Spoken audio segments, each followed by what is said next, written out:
만군의 여호와 이스라엘의 하나님께서 예루살렘에서 바벨론으로 사로잡혀 가게 한 모든 포로에게 이와 같이 말씀하시니라. 너희는 집을 짓고 거기에 살며 텃밭을 만들고 그 열매를 먹으라. 아내를 맞이하여 자녀를 낳으며 너희 아들이 아내를 맞이하며 너희 딸이 남편을 맞아 그들로 자녀를 낳게 하여 너희가 거기에서 번성하고 줄어들지 아니하게 하라. 너희는 내가 사로잡혀 가게 한 그 성읍의 평안을 구하고 그를 위하여 여호와께 기도하라. 이는 그 성읍이 평안함으로 너희도 평안할 것임이라. 만군의 여호와 이스라엘의 하나님께서 이와 같이 말하노라. 너희 중에 있는 선자들에게와 점쟁이에게 미혹되지 말며 너희가 꾼 꿈도 고지 듣고 믿지 말라. 내가 그들을 보내지 아니하였어도 그들이 내 이름으로 거짓을 예언함이라. 여호와의 말씀이니라. 여호와께서 이와 같이 말씀하시니라. 바벨론에서 70년이 차면 내가 너희를 돌보고 나의 선한 말을 너희에게 성취하여 너희를 이곳으로 돌아오게 하리라. 여호와의 말씀이니라. 너희를 향한 나의 생각을 내가 아나니 평안이요 재앙이 아니니라. 너희에게 미래와 희망을 주는 것이니라. 너희가 내게 부르짖으며 내게 와서 기도하면 내가 너희들의 기도를 들을 것이요 너희가 온 마음으로 나를 구하면 나를 찾을 것이요 나를 만나리라. 이것은 여호와의 말씀이니라. 나는 너희들을 만날 것이며 너희를 포로된 중에서 다시 돌아오게 하되 내가 쫓아보내었던 나라들과 모든 곳에서 모아 사로잡혀 떠났던 그곳으로 돌아오게 하리라. 이것은 여호와의 말씀이니라. 아멘.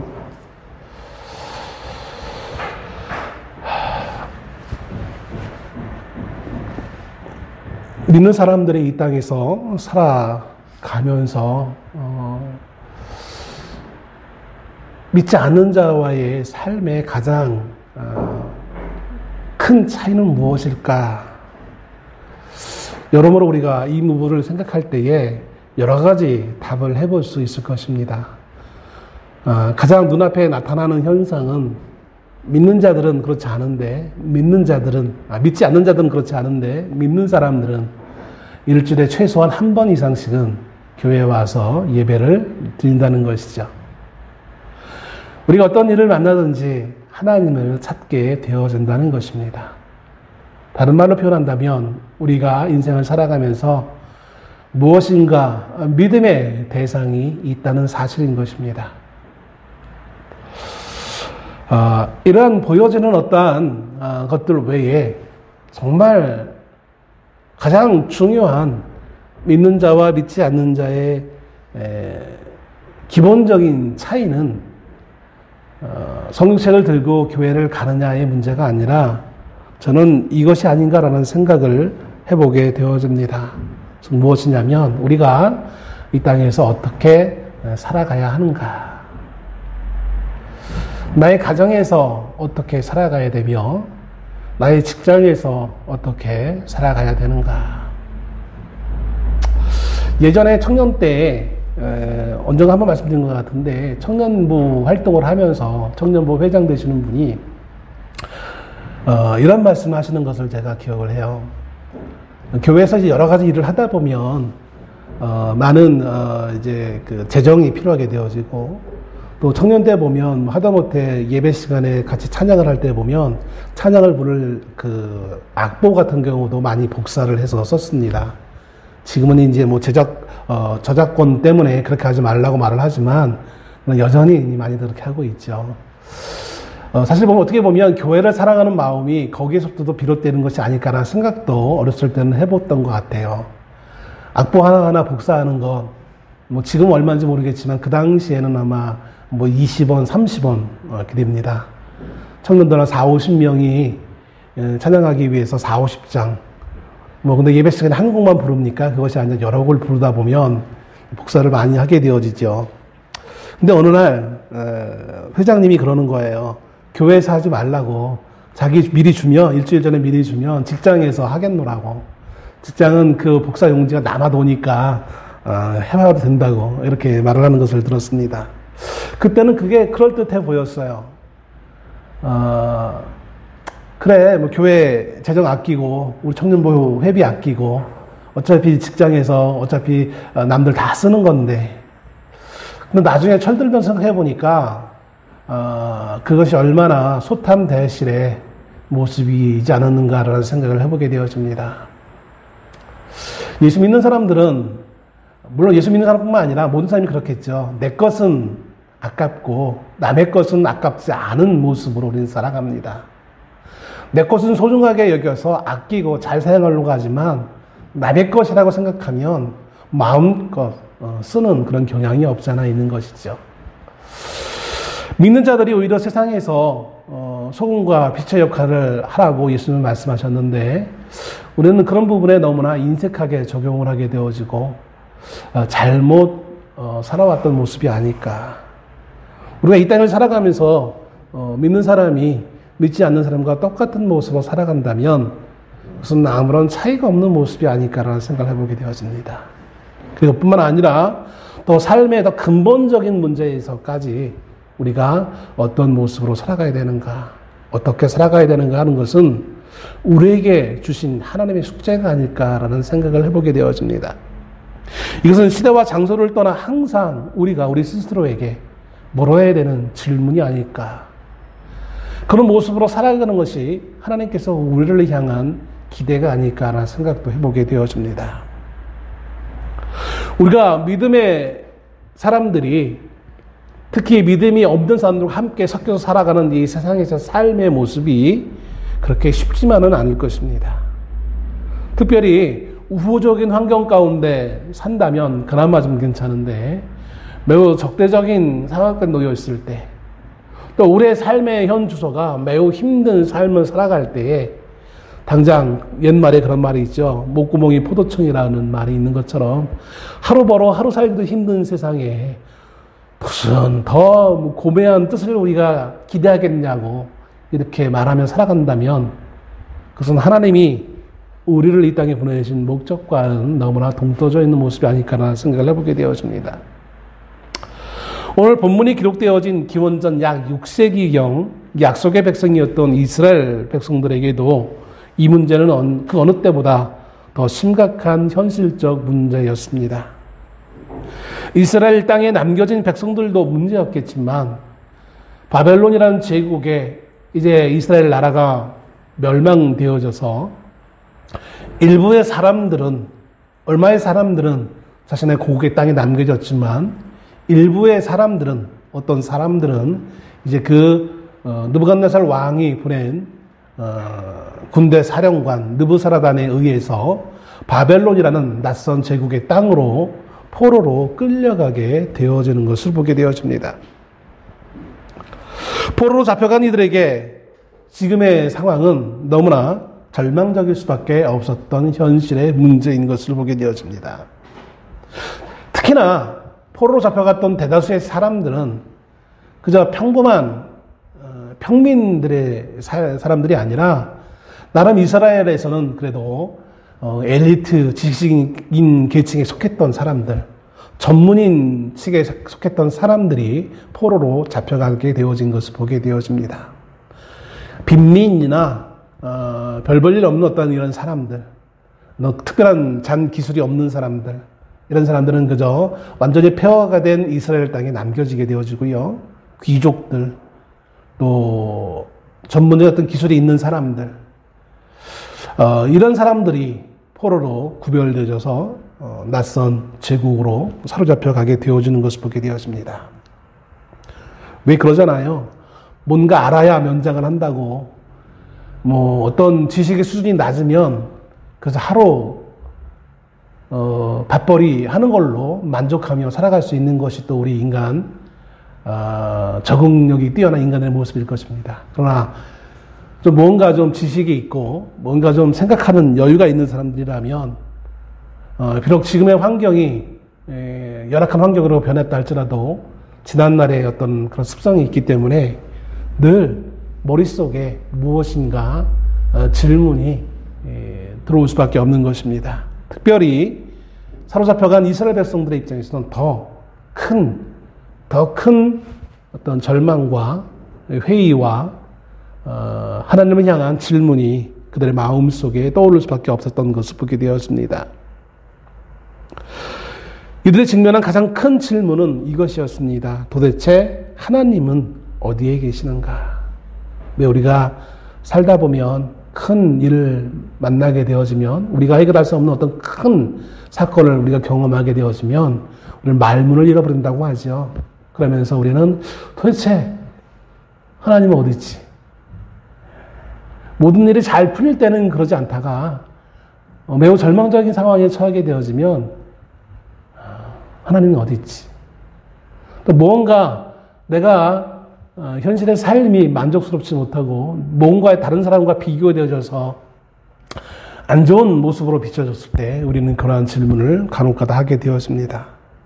이스라엘 백성들이 늘 그들의 마음 속에 삶의 원동력은 무엇이냐면 자신들이 하나님의 백성이라는 것이었습니다. 자신들은 내가 누구냐면 내가 누군지 알아? 한국 사람들은 그런 데 자꾸 하잖아요. 무슨 일을 만나면 서로 싸우다가도 내가 누군지 알아? 내가 누군지 당신 누군지 내가 어떻게 알아? 이렇게 되는 것처럼 내가 누군지 알아. 우리 민족이 어떤 민족인지 알아? 아브라함의 후손이야. 하나님이 수많은 사람들 가운데 택하셔서 하나님의 백성으로 삼은 그 아브라함의 후손이 나야. 우리들이야. 이스라엘이야. 역사 가운데 늘 하나님이 우리 민족을 지켜주셨고 그 강한 바로에로부터 이집트로부터 우리를 독립시켜 주셨고 이 약속의 땅에 정착하게 하셔서 여지까지 우리를 강성하게 했었어. 근데 오늘날에 이르러 도대체 저 바벨론이라는 제국이 어떤 제국인데 왜 하나님은 과거에는 우리를 지키셨던 그 하나님이 왜 오늘은 우리를 지켜주시지 않았는가? 하나님은 분명히 우리의 조상이라고 할 수 있는 다윗에게 분명히 약속하셨는데 우리를 끝까지 지켜주겠노라고 특히 다윗의 그 왕가를 끝까지 다윗의 그 족보에서 왕이 끊어지지 않을 것을 분명히 약속하셨는데 오늘의 왕은 이미 왕의 자리에서 쫓겨나게 되어졌고 더 이상 왕이 나올 수 없는 상황에 직면하게 되어지는 현실을 보면서 그러면 하나님이 다윗에게 하신 약속은 도대체 어떻게 된 것인가 라는 의문을 가지게 되어지는 것을 보게 되었습니다. 이러한 질문이 있는 사로잡혀간 이스라엘 백성들을 향하여서 하나님께서는 예레미야를 통하여서 잡혀간 이들을 향한 하나님의 말씀을 전하게 되어지는데 그것이 오늘 본문의 29장 예레미야 29장에 기록되어져 있는 말씀인 것을 보게 되었습니다. 본문을 보면 유대 땅에 하나님의 심판을 선포했던 예레미야가 바벨론 사절단 편에 편지를 보내 바벨론으로 끌려간 백성들에게 이 하나님의 말씀을 전하고 있는 것을 보게 되었습니다. 오늘 본문의 앞절 3절에 보면 사반의 아들 엘리사와 힐기야의 아들 그메라에 의해서 예레미야가 쓴 이 편지가 포로로 사로잡혀갔던 이스라엘 백성들에게 전달되어집니다. 4절 말씀에 본문에 이렇게 기록하고 있죠. 만군의 여호와 이스라엘의 하나님께서 예루살렘에서 바벨론으로 사로잡혀가게 한 모든 포로에게 이와 같이 말씀하시니라. 분명히 하나님이 예레미야를 통하여서 말씀하신다라고 설명해 주고 있습니다. 그런데 이 4절에는 단지 하나님이 예레미야를 통하여서 말씀하신다라는 그 의미 외에 또 더 중요한 한 가지 사실이 문장에 감추어져 있는 것을 보게 되어집니다. 그것은 뭐냐면 4절 상반절에 만군의 여호와 이스라엘 하나님께서 예루살렘에서 바벨론으로 사로잡혀가게 한이라는 거예요. 오늘 이스라엘 백성들이 포로로 사로잡혀간 이유는 무엇이었을까라고 그 원인을 찾게 되어진다면 어떤 이들은 이렇게 말할 것입니다. 인간의 역사의 관점에서 본다면 이스라엘이 약했고 바벨론 제국이 강했기 때문일 것이다. 이스라엘의 군대는 약했고 느부사라단이 이끌었던 바벨론의 그 군사는 너무나 강했기 때문에 1년이나 되는 긴 기간 동안 저항을 했지만 결국은 무너질 수밖에 없었던 것은 지극히 당연한 것이다. 라고 그 원인을 말할 수 있을 것입니다. 느부갓네살의 군대가 그들의 왕의 명령을 따라서 이스라엘을 점령하였고 그 와중에 거기에는 끔찍한 폭력과 고통과 잔인한 행위와 파괴와 죽음의 현실의 문제가 있었던 것을 모든 이들은 이렇게 그 모습을 설명할 수 있을 것입니다. 그러나 오늘 성경은 그런 현실적인 역사적인 관점에서 바라보는, 세상적 관점에서 바라보는 그 원인 외에 또 다른 관점으로 말씀해 주고 있는데, 그것은 무엇이냐면 느부갓네살 배후에 전 세계의 가장 강력한 제국으로 떠올랐던 그 바벨론의 느부갓네살 왕의 그 배후에 또 다른 이가 있는데, 그가 누구냐면 그 바로 이 땅을 창조하시고 다스리시는 하나님이 존재하고 계신다는 사실을 분명하게 선언하고 있는 것입니다. 느부갓네살이 또 그의 군대가 강했기 때문에 이스라엘 백성들이 바벨론으로 포로로 잡혀온 것이 아니라 오늘 4절 말씀에 의하면 하나님께서 사로잡혀 가게 하셨다라는 사실을 분명하게 선언하고 있는 것입니다. 바벨론을, 이방인 민족이었던 바벨론을 하나님의 말씀에 늘 불순종하였던, 그렇게 하나님이 여러 차례 그들을 권면하고 돌아오기를 그렇게 권유했지만 그것을 거역하고 불순종하였던 반항아 기질을 가지고 있던 이스라엘 백성들을 그 느부갓네살을 통하여서 그를 도구로 삼아서, 그를 대리자로 삼아서 이스라엘 백성들을 이렇게 바벨론까지 포로로 잡아오게 했다라고 말씀하고 있다는 사실인 것입니다.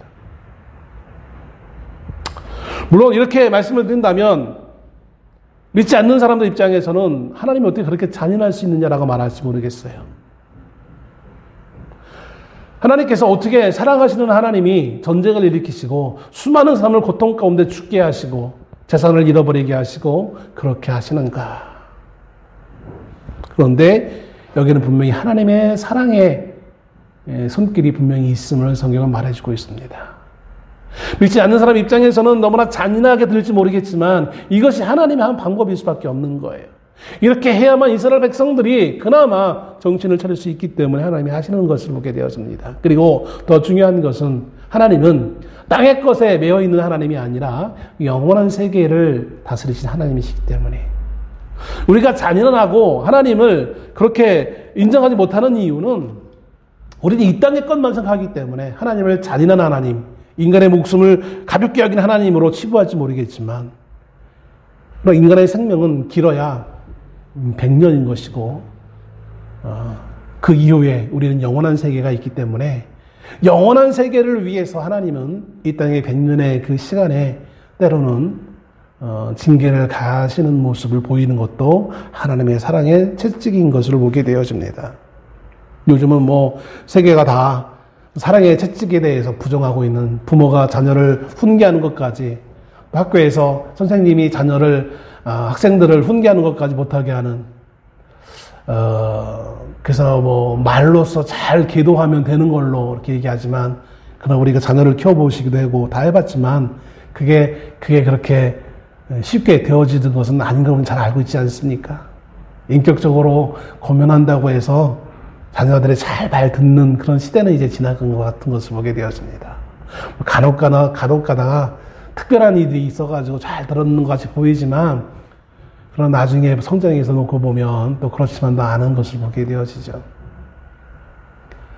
하물며 우리 인생, 우리 자녀들도 그런데 우리 인생 전체를 놓고 봤을 때 우리가 얼마나 하나님의 말씀에 순종하기보다는 불순종하는 것을 더 쉽게 선택하는지 모릅니다. 그것이 이스라엘의 역사에 그대로 드러나고 있는 것이죠. 세상은 이스라엘 백성들조차도 또 주변에 있는 모든 이방인들이 과거에는 이스라엘을 사랑하셔서 그들을 구원하시는 하나님이 이제는 바벨론 제국에 이스라엘이 패망한 걸 보니까 하나님이 이스라엘을 버리셨구나라고 이해하는 사람들도 있을 것이고, 아니면 이제 하나님이 능력이 없으셔서 더 이상 바벨론 제국을 물리칠 수 있는 능력을 상실했구나. 애굽까지는 어떻게 하나님이 그 능력으로 이기셨지만 바벨론은 이길 수 없나 보다라고 이해하는 사람도 있었을 것이고, 하나님이 전쟁에서 그렇기 때문에 패배한 것으로 고대에는 이렇게 이해했을 것입니다. 그러나 오늘 하나님께서는 예레미야를 통하여서 그러지 않다고 말씀하십니다. 결코 하나님이 패배한 것이 아니라고 말씀하는 것입니다. 하나님께서는 늘상 그랬듯이 모든 사건을 완전히 통제하고 계신다는 사실인 것이지요. 지금 이스라엘이 그곳으로 끌려간 것은 하나님의 주권적인 뜻에 의한 것입니다. 우리의 모든 것이 하나님의 주권에 의해서 다스림을 받아 나가고 있음을 분명히 하나님은 이 4절 한 절의 말씀을 통하여서 분명하게 선언하고 있는 것을 보게 되어지죠. 4절뿐만 아니라 그 이후에도 보면 7절에도 너희는 내가 사로잡혀가게 한 그 성읍에 라고 얘기하면서 하나님께서 그렇게 너희를 사로잡혀가게 하셨다, 허락하셨다라는 의미에서 말씀해 주고 있는 겁니다.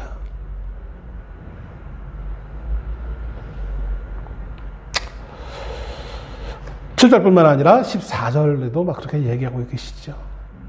이 짧은 본문의 말씀 가운데 하나님은 3번이나 너희가 포로로 사로잡혀간 것은 너희가 전쟁에서 졌기 때문에, 너희가 힘이 없기 때문이 아니라 바벨론의 느부갓네살 왕과 그의 군대가 강했기 때문이 아니라 하나님께서 너희로 하여금 그렇게 사로잡혀가게끔 하나님이 허락하셨다라는 거예요.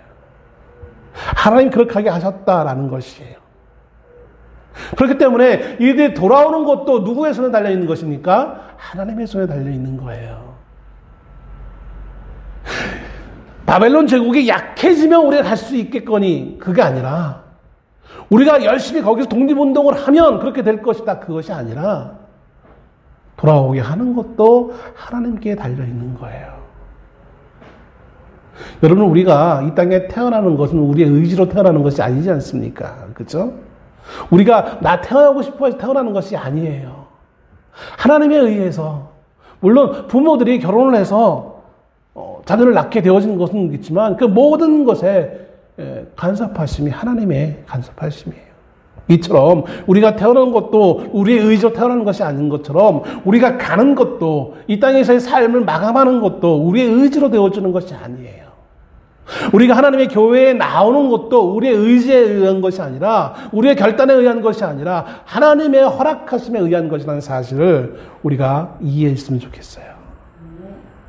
우리가 안다고 하지만 이것을 우리가 적극적으로 그것을 받아들이며 그런 삶의 자세로 살아가는 것과는 또 다른 별개의 문제인 것을 보게 되어집니다.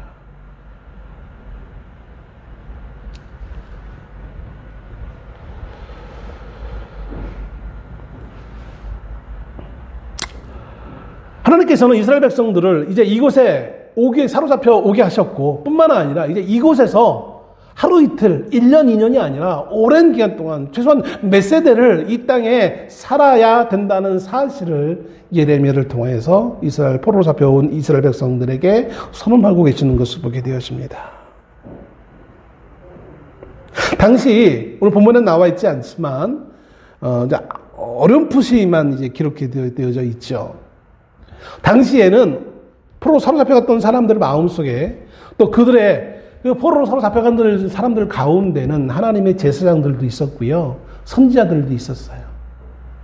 그 선지자들이 나름 기도하면서, 내가 기도하는 가운데 하나님 앞에 계시를 받았는데, 우리가 이렇게 사로잡혀 오긴 했지만 이제 얼마 안 가 우리는 다시 고국의 고향 땅으로 돌아갈 수 있을 것이다, 하나님이 말씀하셨다라고 선지자들이 이렇게 외치고 있는 것을 보게 되어집니다. 그러니까 사로잡혀왔던 많은 이들이 처음에는 사로잡혀 와서 절망하고 정말 힘들어하고 포기하는 어떤 그런 모습으로 있었어요. 그래서 어쩌면 귀족들과 선지자들이, 제사장들이 의도적으로 그랬던지 아니면 그들의 어떤 계산에 의해서 했던지 모르겠지만, 그런 포기하고 있던 이스라엘 백성들을 향하여서 아니야, 우리가 포기하지 말고 힘내자. 왜냐하면 하나님이 얼마 있지 않으면 우리를 다시 고국으로 돌아가도록 하시겠다고 말씀하셨어. 그게 하나님의 약속이야. 성경에 보면 하나님은 분명히 우리를 버리지 않는다라고 기록되어 있잖아 라고 하면서 백성들을 위로하는 것을 보게 되어지죠. 어떻게 보면 지도자의 입장에서는 매우 합리적이고 올바른 지도자의 모습일 수 있어요. 시리에 빠져있는, 절망에 빠져있는 백성들을 향하여서 함께 단결하고 뭔가 삶의 어떤 힘을 주는 그 원동력 역할을 할 수 있는 그 지도자가 있다는 게 얼마나 고마운 일인지 몰라요. 그래, 역시 선지자는, 역시 제사장은, 역시 저 왕족들은 비록 낯선 땅에 멀리 떨어진 이곳에 포로 잡혀왔지만 그래도 저들이 우리의 의지가 되는구나라는 생각을 사람들이 했을 수도 있을 것입니다. 그런데 문제는 그들에게 소망이 생길지는 모르겠지만, 그들에게 희망이 생길지는 모르겠지만, 그것이 중요한 것은 과연 하나님의 뜻과 일치하느냐, 부합하느냐의 문제인 것입니다. 자, 이들이, 하나님의 선지자들이 말을 하기를 몇 년 있지 않으면 다시 돌아간다고 했는데 굳이 우리가 이곳에서 정착할 필요가 뭐 있어? 정착할 준비가 필요 없잖아. 바벨론 제국의 사람들은 이스라엘 백성들을 이곳에 끌고 와서 여기에 정착시키는 것이 목적이었어요. 그것이 그들 제국의 통치의 방법이었어요. 이 마을에서 저 마을로 데려가고 저 마을 사람들은 그 마을로 데려가고 해가지고 서로 교환을 시켜가지고 그렇게 함으로 말미암아 그들이 정복한 모든 땅에 바벨론 제국화시키는 정책이 그들의 방법이었던 것을 보게 되어집니다. 그런데 이스라엘이라는 이 낯선 이 민족들은 기껏 포로로 잡아왔는데 정착했으면, 이제 끌려왔으면 포기하고 정착을 해야 되는데, 정착을 하기 위한 준비를 해야 되는데 전혀 그런 모습이 안 보인다는 거예요. 뭔가 집을 짓고 또 젊은이들을, 포로로 잡혀온 젊은이들 가운데는 또 새로운 이성을 만나서 좀 결혼도 좀 하고 이렇게 해야 뭔가 좀 정착되어서 2세, 3세가 나와가지고 영원토록 바벨론 제국화가 되어야 되는데, 이게 결혼할 생각도 안 하고 집을 지을 생각도 안 하고 농사 지을 생각도 안 하고 전혀 지금 아무런 준비가 되어지지 않는 현실의 모습을 보게 되어진다는 것이죠. 바벨론 입장에서는 이것들이 우리에게 저항하나라고 할 수 있을 거예요. 자, 그러한 현실에 처해 있는 이 이스라엘, 포로로 잡혀온 이스라엘 백성들을 향하여서 하나님이 예레미야를 통하여서 말씀을 전해줍니다. 여러분, 우리가 90년대에죠. 90년대 초반이었나요? 왜 한번 우리가 종말론에 빠져가지고 많은 사람들이 직장 다니는 사람이 직장 그만두고 학교 다니는 사람들이 학교 그만두고 예수님이 곧 오신대라고 해가지고 모든 걸 다 포기하고 막 산속으로 들어가고 뭐 예배당으로 가버리고 뭐 이런 때가 있었던 것을 기억합니다. 그것을 예수님 맞을 준비라고 나름 그들은 생각하면서 그렇게 했어요. 곧 오시는데 우리가 뭘 이렇게 직장 생활을 해? 지금 그럴 때가 아니야. 물론 예수님이 내일 당장 오신다면 그렇게 하는 것도 뭐 큰 문제는 아닐 거예요. 근데 우리 주님은 그런 모습을 아시기에 그 때와 시기를 우리에게 말씀하시지 않는다는 것을 보게 되어집니다.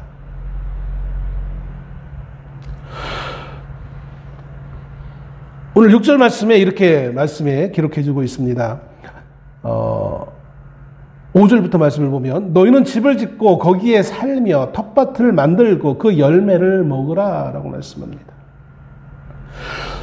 짓지 않던 집을 짓고 거기에 살으란 얘기예요. 텃밭을 만들고 너희들은 거기 나오는 것을 열매를 먹으라 라고 말씀합니다. 더 나아가서 6절에 아내를 맞이하여 자녀를 낳으며 너희 아들이 아내를 맞이하며 너희 딸이 남편을 맞아 그들로 자녀를 낳게 하여 너희가 거기에서 번성하고 줄어들지 아니하게 하라 라고 말씀하고 있다는 사실인 것이죠.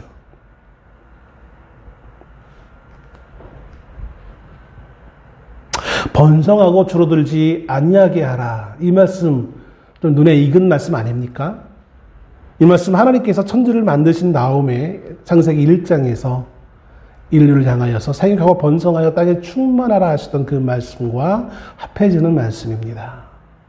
뿐만 아니라 하나님께서 아브라함을 부르셔서 그와 언약을 맺으면서 그 민족에 많아질 것을 말씀하시면서 번성할 것을 축복하시는 그 말씀 가운데 나왔던 내용과 역시 또 일치되어지는 말씀인 것을 보게 되어집니다. 오늘 세상은 이스라엘 백성들이 포로로 잡혀감이 이제 모든 것이 끝난 걸로 여기는 그때에 하나님은 그것이 아니라 번성에 대해서 말씀해 주고 있는 것을 보게 되었습니다. 이렇게 말씀드리면 우리가 역사적으로 또 한 사건을 떠올릴 수 있어요. 그게 뭐냐면 이스라엘이 그들의 조상이었던 야곱이, 요셉이 어디로 내려갑니까? 애굽으로 내려가요. 70명이나 되는 그 가족 일가족이 애굽으로 내려갑니다. 그 애굽에서 그들은 남자 장정만 60만이 될 때까지 애굽의 그 제도 아래서 그들은 번성을 누리는 것을 보게 되었습니다. 물론 그들이 약속의 땅에서 살았어도, 가나안 땅에서 살았어도 그들은 번성했을 거예요. 그러나 더 많은 전쟁과 다툼과 싸움이 거기에 있지 않았을까라는 생각을 해보게 되었습니다. 완전히 무법지대였기 때문에 거기는. 물론 후기에 이스라엘 백성들이 애굽에서 노예 생활을 하지만 그것은 후기의 모습인 것이고, 처음에 그들이 갔을 때에는 매우 존중을 받았어요. 그러다 그들이 번성해지니까 이제 애굽의 왕이 두려워하게 되어지는 것이죠. 하나님은 이제 이들에게 새로운, 이것이 바벨론의 포로 잡혀간 이때가 멸망이 아니라 새로운 시작임을, 새로운 번성의 기회임을 분명하게 말씀해 주고 있는 것을 보게 되었습니다. 그렇기 때문에 포로된 백성들이 바벨론에 정착하며 살아가야 된다는 사실을 말씀해 주고 있는 거예요. 근데 왜? 아니 그러면 고향 땅에서 번성하지 왜 여기서 번성해야 되는 것일까요? 그것은 그들이 포로로 사로잡혀간 이후에도 여기 나와 있는 것을 보게 되었습니다. 우리가 어저께 금요 기도회 때도 말씀을 드렸지만 시간이 벌써 이렇게 됩니다. 하나님이 예레미야에게 26장인가요? 24장인가요? 거기에 예레미야에게 한 가지 환상을 보게 하였습니다. 무화과 광주리 환상이에요. 무화과 광주리에 무화과를 보는데 하나는 나쁜 무화과가 있고 하나는 좋은 무화과가 있어요. 나쁜 무화과와 상징하는 것과 좋은 무화과가 상징하는 게 무엇인지 하나님이 예레미야를 통해서 말씀합니다.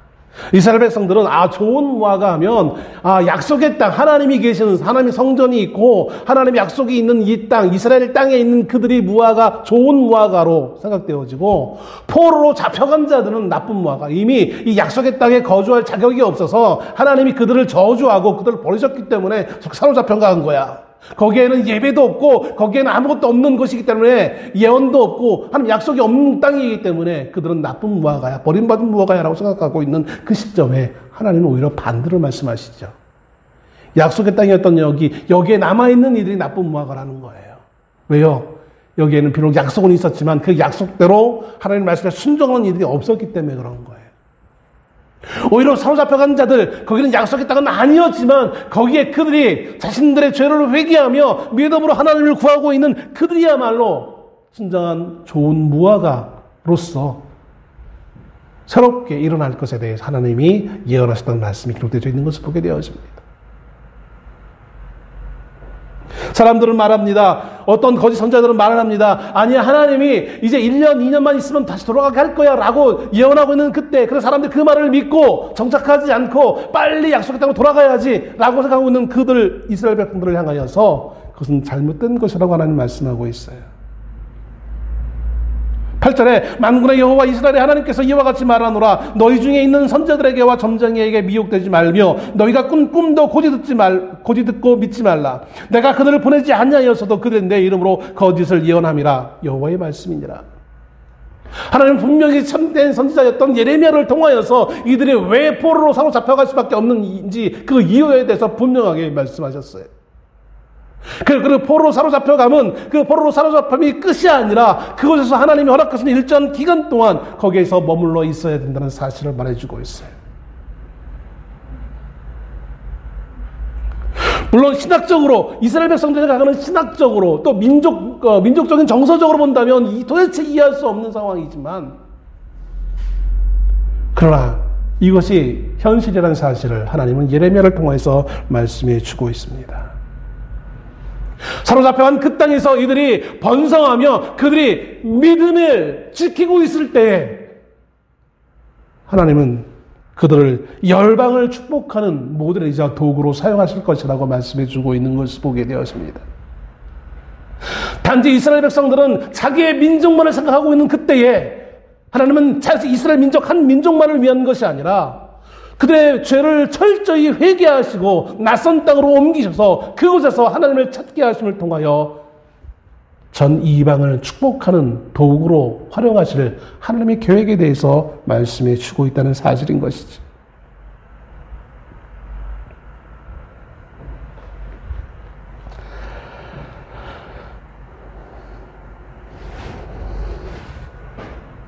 칠 절 말씀에 이렇게 말씀하고 있습니다. 너희는 내가 사로잡혀 가게 한 그 성읍의 평안을 구하고 그를 위하여 여호와께 기도하라. 이는 그 성읍이 평안함으로 너희도 평안할 것이니라. 이 평안이라는 이 단어는요, 매우 의미가 있는 겁니다. 예수님이 부활하신 다음에 제자들을 만나서 첫 마디가 샬롬, 평안하냐라는 거예요. 이 평안은 물질적인 평안을 의미하는 것이 아닙니다. 육체의 건강이 그 문제를 말하고 있는 것이 아닙니다. 물론 그 문제도 일부 포함할 수도 있겠죠. 그러나 사실 이것은 구원과 연결되어지는 것입니다. 하나님의 사랑과 연관되어지는 것입니다. 어느 누가 있어서 자신의 민족을 억압하고 자신의 형제자매를 죽였던 그 낯선 이방 민족을 향하여서 이 평안을 기도해 줄 수 있겠습니까? 어느 누가 있어서 자기를 향하여 창을 내지르는 그 사람을 향하여서 저를 용서해 주십시오라고 말할 수 있겠습니까? 오로지 예수 그리스도, 사랑의 예수 그리스도 하나님만이 하실 수 있는 거예요. 그리고 그 사명을 예수를 믿는 하나님의 백성들에게 허락하시는 거예요. 너희가 그들을 위해 평안을 구하라. 그러면서 그렇게만 말하면 못하겠어요 라고 할 수도 있으니까 그 평안이, 그대의 평안이 너희에게 평안이 될 것이다. 사탕을 또 이렇게 물려주고 계시는 것을 보게 되었습니다. 우리는 우리를 대적하는 자들에게 함께 대적함으로 나가는 것이 믿음의 사람의 모습이 아닌 거예요. 요즘 TV 언론에 보면 목사님이 나와가지고 그렇게 저주하면서 욕을 내다가면 그거는 진정한 성도의 모습이 아니에요. 많은 목사님들 거기에 속아가지고 같이 거기에 휩싸이고 있어요. 그게 진실인 양 착각하고 있어요. 예수님도 그렇게 하시지 않았어요. 예수님이 능력이 없으셔서 자기를 향해 저주하고 조롱하는 자들을 향하여서 저주하지 않았겠습니까? 능력을 보이지 않았겠습니까? 그렇지 않아요.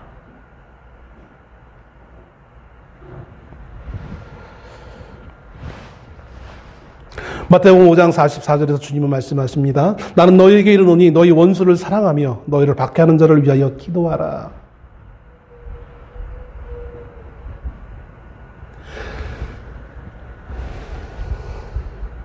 이 명령은 바벨론이란 땅이 하나님이 좋아하시는 그 장소가 되어진다는 것을 의미하는 것이 아닙니다. 이스라엘 백성들이 바벨론에서 그들을 위해서 기도해주면 그것이 정말 천국이 되어지는 그런 의미의 그런 기도의 명령이 아니에요. 그래서 그 바벨론 땅에서 영원히 행복하게 살 것으로 기대하는 그런 의미의 명령이 아니에요. 단지 현실 속에서 그것이 하나님의 백성의 역할이기 때문인 거예요. 이처럼 오늘 우리의 믿는 자들의 역할은 이 땅에 우리가 어디 있든지 간에 우리는 우리가 있는 그곳에서 평안을 위해서 기도할 수 있어야 되는 거예요. 내 기분과 내 어떤 감정에 따라서 저주도 할 수 있고 축복할 수도 있는 것이 아니라 늘 우리들 입에서는 늘 평안을 위한 기도가 이어져야만 되는 걸로 믿습니다.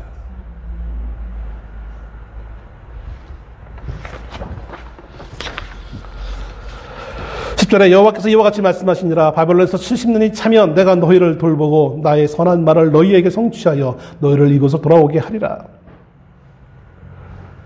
이스라엘들은 하나님의 목적과 의도가 무엇인지 분명히 하나님 언급하십니다. 바벨론에서 70년이라는 기간을 차게 하면 하나님께서 이스라엘 백성들을 고국으로 돌아오게 하겠다라고 말씀하시는 거예요. 11절에 여호와의 말씀이니라. 너희를 향한 나의 생각을 내가 아나니 평안이요 재앙이 아니라 너희에게 미래와 희망을 주는 것이니라. 이스라엘 백성들은 자신들은 재앙을 만났다고 생각하고 있어요. 그러나 하나님 말씀하시기를 너희는 재앙을 만난 것이 아니라 너희에게 평안을 주기 위한 것이라는 거예요. 하나님의 구원을 주시기 위한 것이라는 사실인 거예요. 이것이 너희의 그 구원이 미래와 희망이 되어줌에 대해서 말씀해 주고 있는 것입니다. 12절에 너희는 내게 부르짖으며 내게 와서 기도하면 내가 너희들의 기도를 들을 것이요. 내게 와서 부르짖으며 기도하라고 말씀합니다. 무엇을 기도해야 되는 걸까요? 육체의 건강, 물질의 축복, 이것이 우리의 기도의 제목입니까? 그렇지 않아요. 앞에서 말씀했잖아요. 이 땅을 위해서, 이 땅의 평안을 위해서 기도하라고 말씀했잖아요. 우리는 이 말씀을, 이 예레미야 29장 12절에 있는 말씀을, 내게 부르짖으면 내게 와서 기도하면 내가 너희들의 기도를 들을 것이라는 말씀을 우리의 욕망에서 나온 그 기도의 제목으로 이해하고 그렇게 기도하는 사람들이 있어요. 그렇게 가르치는 사람들이 있어요. 물론 그럴 수도 있겠죠. 그러나 본문의 의도는 이 하나님의 예레미야를 통해서 우리에게 말씀하신 그 진정한 이 말씀의 의미는 우리의 육체를 위한 기도가 아니라 이 땅의 평화를 위한 기도인 거예요. 이 땅의 평안을 위해 기도하고 그 땅이 평안해질 때에 우리의 번성과 우리의 평안이 거기에 함께 주어지기 때문에 그런 거예요.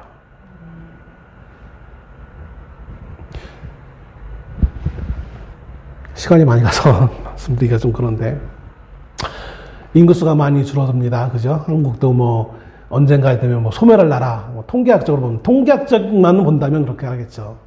그러니까 모든 주변 상황들 다 제쳐놓고 통계학적으로 본다면 그럴 수 있겠죠. 근데 세상에 살면 통계학적으로만 쓰는 건 아니니까. 총회를 가니까요, CBS인지 CTS인지 좀 헷갈리는데, 사장님이 직접 와가지고, 총회 모임이 있을 때마다, 행사 있을 때마다 와가지고, 그 얘기를 강조해요. 믿는 자들이 좀 자녀들을 많이 낳게 해달라는 운동을 좀 해라고. 이게 우리의 사명이라고. 창세기 1장에 있는 우리의 사명이에요. 믿는 이들을 더 많게 하는 거예요. 물론 이것은 숫자적으로 많게 함에서 끝나는 것이 아니라 우리의 양적 질적인 부흥을 의미한다라고 생각할 수 있을 것입니다. 13절에 너희가 온 마음으로 나를 구하면 나를 찾을 것이요 나를 만나리라 라고 말합니다. 온 마음으로라는 말은 내 마음을 다하여 라는 뜻입니다. 이것은 우리의 어떤 감정적인 요소를 의미하는 것이 아니라 우리의 의지적인 모습이에요. 그러니까 우리가 의지적으로 자꾸 하나님을 향한, 하나님을 찾는 모습을 우리가 가져야 된다는 거예요. 여러분, 실제로 우리가 일주일 살아가면서 우리가 하나님을 얼마나 찾습니까? 밥 먹을 때 기도하니까 한번 찾아보겠죠. 습관적으로 하나님을 찾을 수는 있어요. 그러나 정말 우리의 의지를 들여서 하나님을 찾는 시간이 우리의 일상 하루 24시간 중에 얼마나 있습니까? 얼마나 많은 시간 하나님 외에 다른 것을 찾는 것에 우리가 분주합니까? 근데 하나님은 그렇게 하나님 찾지 못하는 인생들을 향하여서 우리의 의지를 들여서 하나님을 찾으라는 얘기예요. 그러면 오늘 문장에 의하면 우리가 의지를 들으면 하나님을 만날 것이다라고 이렇게 써 있는 것 같아요. 그런데 이 원문의 의견을 보면 이것은 우리가 의지를 들으는 것 중요하지만, 근데 중요한 건 뭐냐면 우리가 의지를 들을 때에 그거의 결과에 따라서 하나님이 우리를 응답하는 건 아니에요. 뭐냐면 하나님의 의지예요. 우리의 의지와 우리의 노력과 하나님의 의지가 만나는 시점이에요.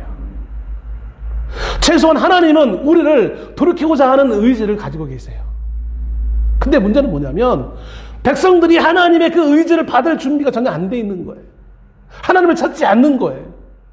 하나님을 찾지 않는데 굳이 하나님이 역사하실 필요가 없는 것이죠.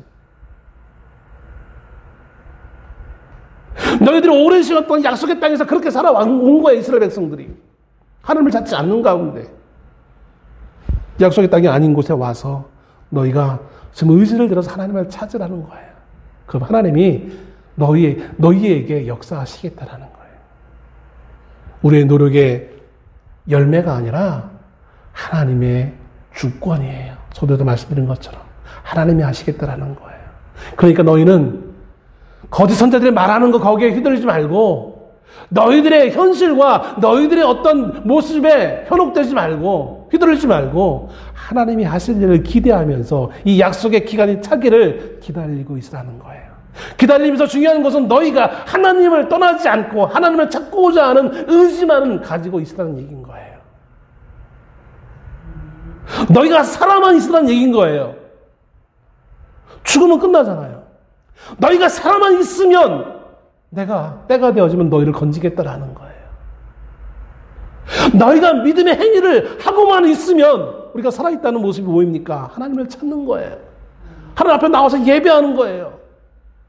예배를 드리지 않는 자는 그 생명을 자꾸 조금씩 잃어버리는 자들이에요. 코로나로 인하여서 영상 예배 드리게 되어지고, 영상 예배 드리다 보면 예배에 대해서 좀 무감각하게 되어지고 점점 교회를 떠납니다. 자기는 가난한 성도라고 믿는다고 말하지만, 그러나 한 주간 살아가면서 한 번도 하나님을 찾지 않으면서 그가 어떻게 성도라고 할 수 있겠습니까? 하나님을 믿는 모습을 가지고만 있으면 내가 너를 건지겠다라고 말씀하고 있는 거예요. 포기하지 말고, 그렇다고 세상의 그 사치스러운 그 문화에 빠져있지도 말고, 세상과 타협하지도 말고, 그러나 너희가 해야 될 것들은 집도 짓고 장가도 가고 아이도 낳고 직장생활도 하면서 그 직장생활에 최선을 다하고 있으면 하나님의 약속의 때에 너희를 건지겠다라고 말씀하고 있는 거예요. 포로된 백성들을 향한 이 하나님의 말씀은 오늘 이 땅을 살고 있는 우리에게도 동일한 모습으로 교훈하고 있다는 사실을 믿으시기를 바랍니다. 가정에서, 직장에서, 학교에서, 여러분의 삶의 현장에서 여러분이 믿음의 성도라는 사실을 잊지 않고 살아가고 있다면, 또 믿음의 삶을 살기 위해 힘쓰고 있다면, 그의 결과는 상관없이, 그 열매와는 상관없이 하나님은 하나님의 약속하심 따라, 하나님의 의지에 따라 우리를 정한 때에 우리를 건지실 것에 대해서 약속해 주고 있는 것입니다. 이 약속을 우리가 다시 한번 우리 마음속에, 우리의 의지 가운데 다시 한번 기록하시고 기억하시고, 오늘 이번 한 주간도 믿음의 성도로서 우리가 전 현실의 삶에서 꿋꿋이 살아남으시는, 하나님을 찾으면서 살아남으시는 귀한 주의 성도 되시기를 주의 이름으로 축원합니다. 기도하겠습니다.